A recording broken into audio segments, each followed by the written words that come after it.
മികച്ച വിജയം വിദ്യാർത്ഥികൾ നേടുന്നു. കഴിഞ്ഞ തവണത്തേക്കാൾ ഫുൾ എ പ്ലസ് അടക്കം വർധനവ് വന്നിട്ടുമുണ്ട്. എങ്ങനെയാണ് സമഗ്ര വിവരങ്ങൾ?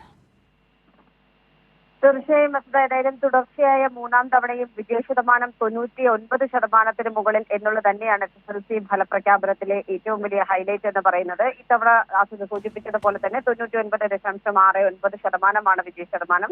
കഴിഞ്ഞ വർഷത്തേതിൽ നിന്നും അപേക്ഷിക്കുമ്പോൾ 0.01% നേരിയ കുറവാണ് ഉള്ളത്. പക്ഷേ A+ നേടിയവരുടെ എണ്ണത്തിൽ വർധനമുണ്ടായിട്ടുണ്ട്. ഇത്തവണ മുഴുവൻ വിഷയങ്ങൾക്കും A+ നേടിയ വിദ്യാർത്ഥികളുടെ എണ്ണം എന്ന് പറയുന്നത് 71,831 എന്നുള്ളതാണ്. അതിനൊപ്പം തന്നെ വിജയശതമാനം ഏറ്റവും കൂടിയ റവന്യൂ ജില്ല കോട്ടയവും കുറവ് തിരുവനന്തപുരവുമാണ്. വിദ്യാഭ്യാസ ജില്ല അത് പാലയും, അതോടൊപ്പം പാലയാണ് ഏറ്റവും കൂടുതൽ വിജയശതമാനമുള്ള വിദ്യാഭ്യാസ ജില്ല. കുറവുള്ളത് ആറ്റിങ്ങലാണ്.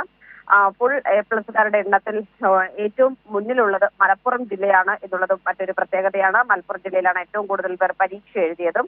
892 സ്കൂളുകളാണ് 100 വിജയം നേടിയിട്ടുള്ളത്. മൂല്യനിർണ്ണയത്തിന്റെ നിലവാരം ഇനിയും ഉയർത്തുന്നതിന് വേണ്ടി ഹയർ സെക്കൻഡറിയിൽ ഉള്ളതുപോലെ തന്നെ പേപ്പർ മിനിമം ഏർപ്പെടുത്തുന്ന കാര്യം പരിഗണനയിലാണ് എന്നുള്ള കാര്യം മന്ത്രി വ്യക്തമാക്കിയിട്ടുണ്ട്. പക്ഷേ ഇതെല്ലാവരുമായി കൂടിയാലോചിച്ച ശേഷം 2025 മാർച്ച് മാസത്തിലെ പരീക്ഷ മുതൽ ഏർപ്പെടുത്തുന്ന കാര്യമാണ് സർക്കാരിന്റെ പരിഗണനയിലുള്ളത്. ചർച്ച ചെയ്ത ശേഷമായിരിക്കും തീരുമാനം എന്നുള്ള കാര്യവും മന്ത്രി വ്യക്തമാക്കുന്നു.